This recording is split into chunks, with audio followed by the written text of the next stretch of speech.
나는 우리나라가 세상에서 가장 아름다운 나라가 되길 원한다. 우리의 부력은 우리의 생활을 풍족히 할 만하고 우리의 강력은 남의 침략을 막을 만하면 족하다. 오직 한없이 가지고 싶은 것은 높은 문화의 힘이다. 문화의 힘은 우리 자신을 행복되게 하고 나아가서 남에게 행복을 주기 때문이다. 여러분은 최근 K-팝, K-드라마를 비롯해 한국의 문화가 세계 시장을 선도하는 모습을 보고 어떤 생각을 하게 되시나요? 아마도 백범 김구 선생님의 말씀처럼 높은 문화의 힘을 가지게 되었음을 실감하실 거예요. 만약 김구 선생님이 지금의 한국을 본다면 얼마나 뿌듯해 하실까? 이런 상상도 해보고요. 하지만 우리는 해마다 8월 15일이 되면 아픈 역사의 과거를 되새기는 동시에 일본에 대해 생각하면 괜히 기분이 나빠지고 속에서 뭔가 끓어오르는 상태가 되곤 하죠. 그런 여러분에게 조금이나마 속 시원해질 만한 이야기를 한번 준비해 봤어요. 한국이 일본을 앞서 나갈 수밖에 없는 13가지 이유, 바로 시작해 볼게요. 첫 번째, 한국인은 과거의 잘못된 점을 기억하고 과거를 반복하지 않으려고 하지만 일본인은 과거의 좋은 점만 기억하고 그 시절을 반복하고 싶어 해요. 이 부분은 과거사를 대하는 태도에서도 알 수 있는데요. 한국은 일제시대의 치욕을 잊지 않으면서도 거기에 연연하고 집착하지 않아요. 그 덕분에 치욕스러운 역사와 전쟁의 아픔을 털고 지금의 눈부신 대한민국을 만들어갈 수 있었죠. 하지만 일본은 과거의 안 좋은 일은 애써 외면하면서 좋았던 때와 영광의 시대만 그리워하죠. 일본에서 흔히 다이쇼 로망이라 부르는 1920년대 낭만주의 시대가 이상향으로 꼽히고요. 그리고 쇼와 로망이라 부르는 1980년대 일본이 세계 경제를 제패했던 풍요의 시대를 한없이 그리워하고 있죠. 그들이 과거부터 쓰던 불편한 시스템을 바꾸지 않는 이유 중 큰 부분이 그 시절의 행복한 추억에서 벗어나지 못하기 때문이에요. 과거를 떨쳐버린 자와 과거에 매몰되어 있는 자. 바로 한국과 일본의 차이랍니다. 두 번째, 한국인은 수차례 위기를 극복해온 경험이 있지만 일본인들은 진짜 위기를 겪어본 적이 없어요. 한국은 전쟁의 폐허에서 스스로 일어나 맨 땅에 부딪혀가며 위기를 극복해왔죠. 국민들의 힘으로 직접 민주화를 이뤄냈고요. IMF의 위기 역시 뼈를 깎는 구조조정과 사회체질 개선, 전국민 단합으로 이겨냈으니까요.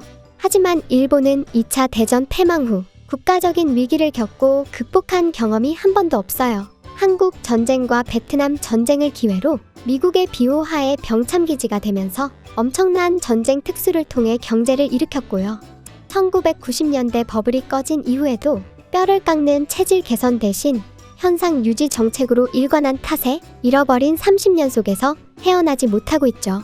위기를 기회로 바꾼 경험을 활용할 수 있는 자와 진짜 위기가 뭔지 겪어보지도 못한 자.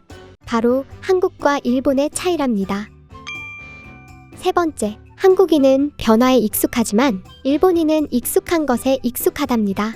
지난 20년 전 세계 어떤 사회보다 한국은 빠르게 변화해 왔고요. 지금도 시간이 조금 지나면 어느새 수많은 것이 또 바뀌어 있죠. 그래서 한국 사람들은 이런 변화에 아주 익숙하고 쉴 새 없이 더 나은 방향으로 변화를 추구해요. 한국의 대중문화는 이런 혁신성에 힘입어 현재 세계 문화계를 선도하는 위치에 있는데요. 지금의 한류 문화는 백범 김구 선생이 간절히 바랬던 바로 그 소망이 현실에 그대로 이루어진 상황이죠. 하지만 일본은 15년 전, 10년 전, 5년 전에 비해 뭐가 변했는지 크게 느끼기 어렵답니다. 항상 비슷한 사회, 언제나 익숙한 그 모습 그대로죠. 일본인들은 익숙한 것이 사라지는 것에 큰 스트레스를 받기 때문이에요. 그래서 일본의 대중문화계 역시 1990년대 시스템을 그대로 답습한 결과 일본의 젊은이들은 TV를 외면하고 한류 문화에 잠식되어가는 처지가 되었죠. 시대의 변화를 적극적으로 받아들이는 자와 새로운 시대로의 변화를 두려워하는 자. 바로 한국과 일본의 차이랍니다. 네 번째, 한국인은 버전 1, 버전 2, 버전 4, 버전 8 이렇게 기획 단계부터 큰 틀을 잡아나가지만요. 일본인은 1.1, 1.2, 1.3 버전 이런 식으로 소극적인 밑그림을 그리죠. 한국인들은 어떤 비즈니스나 개발 플랜을 세울 때 환경에 따라 완전히 결과가 달라질 것을 염두에 두는데요. 반면 일본인들은 개발 플랜을 세울 때 자신들의 최초 계획에서 상황이 크게 달라지지 않는다는 가정을 해요. 그래서 일본에서는 어떤 제품이 나오게 되면 최대한 오래가는 경우를 가정하고 별의별 기능만 덕지덕지 추가하는 데 집착하죠. 그러다 점점 산으로 가버리는 경우가 많아요. 스마트폰 하나면 충분한 요즘 시대에도 지금도 전자사전에 별의별 해괴한 기능을 다 넣고 새로운 모델을 매년 출시하고 있으니까요. 더 이상 전자사전이 필요하지 않은 환경을 고려하지 않았기 때문에 이런 삽질을 거듭하는 거죠. 나무뿐만 아니라 전체 숲을 보면서 기획하는 자와 한 발짝 두 발짝 앞에 나무만 바라보고 기획하는 자. 바로 한국과 일본의 차이랍니다. 5번째, 한국인은 시대에 맞지 않는 전통과 관행은 억지로 받아들이지 않는데 일본인은 전통과 관행을 고집하며 사람과 사회를 억지로 끼워 맞추려고 해요. 한국인들은 한국 문화를 자랑스러워하지만 불필요하고 비효율적인 부분을 실생활에서 고집하지 않아요. 존중하는 것과 효율적인 것은 다른 문제라는 거죠. 그러나 일본인은 여전히 사회 모든 전반에서 전통과 관습이 사회를 지배하고 있답니다. 타인에게 폐를 끼치면 안 된다는 수백 년째 내려온 메이와쿠 정신, 모노주쿠리라고 하는 장인 문화를 우선시하고 불편하고 불합리한 공정과 비싼 가격, 낮은 품질에도 장인이 만든 것이 공산품보다 낫다는 편견이 여전히 일본 사회를 지배하고 있죠. 관행에 연연하지 않는 자와 관행에만 집착하는 자, 바로 한국과 일본의 차이랍니다. 6번째, 한국인은 답답하면 내가 하지만 일본인은 답답해도 그저 기다릴 뿐이에요. 한국에서는 답답하면 인터넷과 온라인을 통해 더 효율적으로 더 빠르게 배울 곳을 찾는 세상이고요. 이제는 어깨너머로 배우는 방식은 사라지고 있죠. 반면 일본인은 답답해도 기다리고 찾아서 해결하기보다 알려줄 때까지 가만히 있어요. 가르쳐 주기 전에 물어보는 것은 폐를 끼친다고 생각하고요. 가르쳐주는 쪽도 먼저 알려주기 전에 물어보면 무례하다면서 오히려 괴롭히는 문화가 현재도 여전한 현실이죠. 답답할 일이 없도록 먼저 움직이는 자와 답답함을 미덕이라 생각하고 기다리는 자. 바로 한국과 일본의 차이랍니다. 7번째, 한국인은 불편한 것을 못 참지만 일본인은 낯선 것을 못 참는답니다. 한국에서는 눈을 뜨기가 무섭게 더 편리한 것, 더 나은 것, 더 좋은 것이 쏟아져 나오죠. 지금 당장 불편한 것을 억지로 참고 견디지 않고 조금이라도 나은 방향이 있다면 거침없이 바꾸고 도전하고 개선하거든요. 하지만 일본인들은 항상 해오던 방식, 항상 쓰던 것, 항상 익숙한 것을 선호하고요. 여전히 공문서에 도장을 찍는 원칙을 버리지 않고 기업과 관공서의 팩스 전담 직원들이 존재하는 사회죠. 지금도 팩스 사용을 대체할 생각을 하는 게 아니라 새로운 기능을 추가한 팩스 모델들이 매년 출시되어 절찰리에 사용되는 실정이에요. 새로운 것을 두려워하지 않고 더 나은 방향을 찾는 자와 낯선 것보다 익숙한 불편함이 더 낫다는 자. 바로 한국과 일본의 차이랍니다. 8번째, 한국인이 혁신을 추구하면 개척자, 선구자가 되지만 일본인이 혁신을 추구하면 폐를 끼치는 사람으로 매장당하는 현실이죠. 2000년대 이후 한국의 놀라운 발전 속에는 과감한 시도로 혁신을 이룬 성공 사례가 셀 수 없이 많고요. 그런 선순환이 반복되면서 한국의 눈부신 발전을 견인해왔죠. 반면 일본에서 혁신을 추구한다고 하면 왜 쓸데없이 나서서 모두에게 폐를 끼치냐? 이런 말부터 나오는 사회거든요.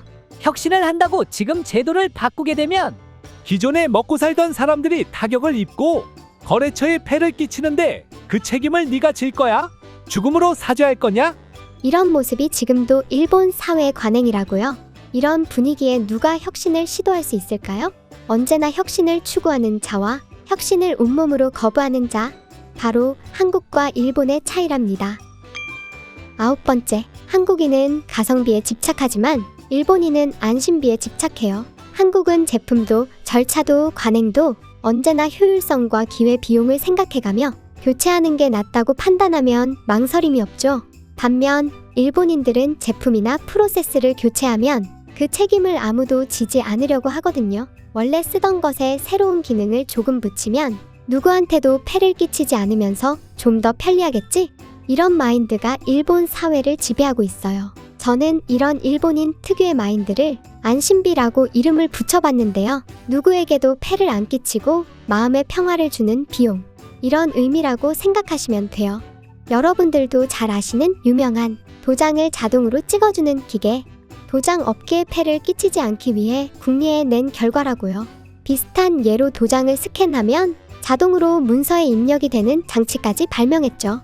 이게 뭐하는 삽질일까요? 최상의 비용 대비 가치를 생각하는 자와 마음의 평화를 주는 비용으로 낭비하는 자. 바로 한국과 일본의 차이랍니다. 10번째, 한국인은 자신의 재능을 더 나은 길을 찾기 위해 쓰는데 일본인은 자신의 재능을 버리고 하던 일을 물려받아요. 한국에서는 부모의 가업을 이어야 한다면서 억지로 재능을 포기하는 경우가 드물죠. 하지만 일본에서는 자신의 재능을 포기하고 가업을 승계하는 일이 여전한 관행이랍니다. 멀쩡하게 직장 생활 잘하다가 갑자기 가업을 잃는다고 고향 내려가는 이야기. 도쿄대 경제학부를 나와서 우동집 물려받은 이야기. 이런 걸 장인정신의 극치라고 포장하면서요. 고교야구 고시엔에서 맹활약한 투수가 프로 선수 포기하고 가업을 물려받는다며 초밥집에서 수행하는 일도 특별할 게 없죠. 일본에는 아직도 신분제, 세습제가 남아있거든요. 아이가 태어나면 기모노 장인 4대째가 태어났다. 참치 도매상 6대째가 나온 걸 축하해요. 이런 식이니까요. 우리나라에서 대를 잇는 직업은 많지 않죠? 2대 정치인, 2대째 가수, 2대째 야구선수 이런 것만으로도 화제가 되는데요. 일본은 4대, 5대, 10대 이상도 여러 분야에서 아주 흔해요. 과거처럼 그대로 신분을 물려받는 거죠. 타고난 재능을 운명을 개척하는 데 쓰는 자와 재능을 무시하고 정해진 운명만 따라가는 자. 바로 한국과 일본의 차이랍니다. 11번째, 한국인은 불필요한 과정을 줄이는 걸 효율성이라 하지만 일본인은 과정을 더욱 세분화하는 걸 효율성이라고 해요. 한국 사람들의 빨리빨리 마인드, 어떻게 하면 과정을 하나라도 줄이면서 더 나은 효율을 낼 수 있을까? 어떻게 하면 불필요한 시간을 줄여 중요한 일에 더 쓸 수 있을까? 이렇게 한국 사람들은 8시간에 할 일을 4시간으로 줄이는데 목숨 거는 사람들이죠. 그러니 효율성의 끝판왕이 될 수밖에 없고요. 하지만 일본인들은 정해진 절차나 과정이 있으면 거기서 과정을 줄인다는 인식 자체를 안 한다고요. 과정은 그대로 놔두면서 더욱 세분화하는 걸 효율적이라고 착각하죠. 여러분들이 알기 쉬운 예로 일본의 초밥 장인이 되려면 8년째까지는 손님 앞에선 초밥을 못 만들고요. 10년이 되어야 독립할 자격을 얻는데요. 그때까진 청소와 설거지, 밑재료 준비만 5, 6년을 하게 되죠. 가장 중요한 초밥 만들기는 가르쳐주지 않아요. 어깨 너머로 알아서 배우라는 것이 관행이니까요. 그래서 많은 재능 있는 젊은이들이 떠나게 되자 초밥 업계에서 효율적으로 개선한다고 한 부분이 글쎄 재료 준비하는 단계를 더 늘린 거예요. 만약 4년차까지는 오징어만 손질할 수 있었다면 4년차에 문어도 손질하게 해준다고 중간 과정을 하나 더 끼워 넣은 거죠. 참 더럽게 효율적이네요. 효율성의 극치와 본질을 추구하는 자와 효율성이라는 뜻부터 잘못 이해하고 있는 자. 바로 한국과 일본의 차이랍니다. 12번째, 한국인은 변화에 맞춰 매뉴얼을 수정하지만 일본인은 매뉴얼에 맞춰 사람을 수정한답니다. 한국에서는 어떤 매뉴얼이나 지침서가 몇 년씩 가는 경우가 없어요. 어떨 땐 1개월만 지나도 휴지 조각이 되어버리죠. 이 때문에 매뉴얼은 아예 문서로 나오지 않고 대부분 온라인 다운로드로 대체해왔어요. 반면 일본만큼 뭐뭐 이용법, XX 사용법 등등 매뉴얼 종류가 많은 나라는 세상에 없죠. 심지어 명함을 주고받는 손동작 매뉴얼, 상급자에게 결제 올릴 때 도장 찍는 매뉴얼, 지금도 이런 걸 매뉴얼이라고 쓰는 사회니까요.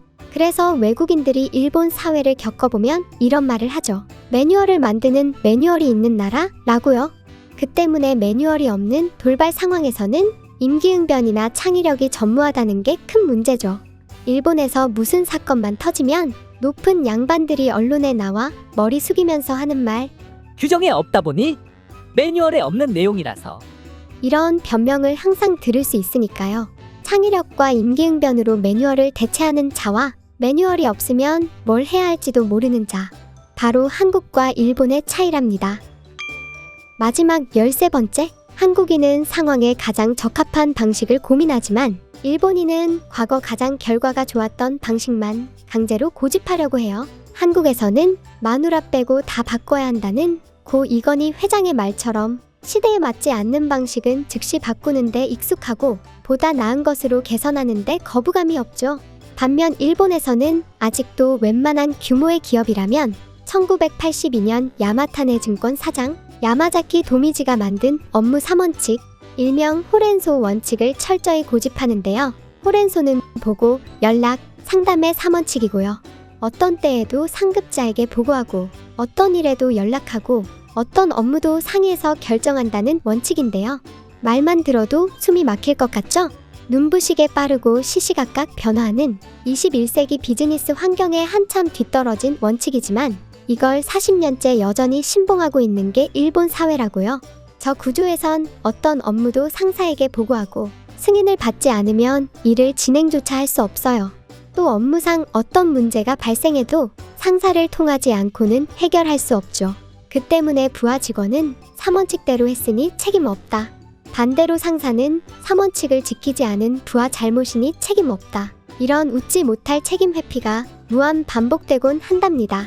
일본 전체가 매뉴얼대로 했다. 매뉴얼이나 지침이 없어서 못했다. 이런 말을 남발하는 사회가 된 원인이기도 하죠. 새로운 방식을 찾으려 고민하는 자와 과거의 방식을 집착하며 고집하는 자. 바로 한국과 일본의 차이랍니다.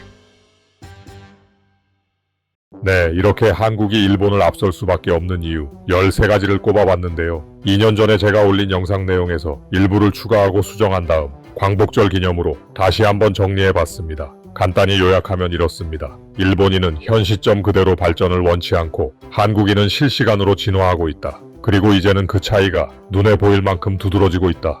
이렇게 정리할 수 있겠네요. 2년 전 제가 영상을 올렸을 때 예상한 것보다 더 빠르게 한국이 일본을 추월하고 있죠. 대표적으로 1인당 국민 명목소득 GNI에서 2023년 한국이 일본을 추월했습니다. 세계 경제 전문가들은 2027년을 예상했지만요. 실제 생활면에서는 훨씬 더 많은 부분에서 일본의 생활 수준을 넘어섰고요. 오늘 내용은 한국과 일본을 연구하는 학자들과 전문가의 의견을 참고하기도 했지만요. 대부분은 제가 예전 일본에 10여 년간 살면서 생각하고 경험한 것들을 정리한 것입니다. 그러므로 영상 내용에 대한 비판이나 반론, 저와 다른 의견도 마음껏 표현해 주셔도 되고요. 20세기 한국을 되돌아보면 참 기구해도 이렇게 기구할 수가 없을 만큼 여러 사건으로 얼룩진 나라였습니다. 일제 침략기 36년, 6.25 전쟁은 말할 것도 없고요. 97년 IMF 사태만 해도 그대로 무너져서 재기불능 상태가 돼도 전혀 이상하지 않은 상황이었거든요. 대체 어떻게 그걸 다 극복하고 지금 세계를 선도하는 선진국으로 당당히 우뚝 설 수 있었는지 세계사의 미스테리가 아닐 수 없습니다. 우리는 과거의 아픔을 결코 잊지는 않지만 어디까지나 지나간 일은 지나간 일, 앞으로가 더 중요하다는 마인드로 이제까지 그리고 지금도 앞으로도 나아갈 것이라 생각하고요. 만약 우리가 과거에 집착해 일본에 대한 패배주의와 분노에 연연해 있었다면 캄보디아나 미얀마보다 나을 게 없었을 겁니다. 하지만 우리는 현재와 미래를 선택했습니다. 그리고 어느새 일본을 유유히 앞질러가는 역사적인 순간을 보내고 있죠. 이 모습을 하늘에서 바라보는 순국 선열들이 얼마나 뿌듯하게 생각하실지 참 유쾌하지 않을 수 없습니다. 아마도 가까운 시일 내 앞으로의 대한민국은 일본에게 과거의 치욕을 갚아주는 완벽한 승리 선언을 할 수 있으리라 믿어 의심치 않고요. 몇 년 후 제가 다시 광복절의 영상을 올릴 때 한국이 일본을 완전히 내려다보는 위치에서 더욱 만족스러운 내용으로 찾아뵙게 되지 않을까 기분 좋은 상상을 하면서 오늘 영상을 마무리하겠습니다.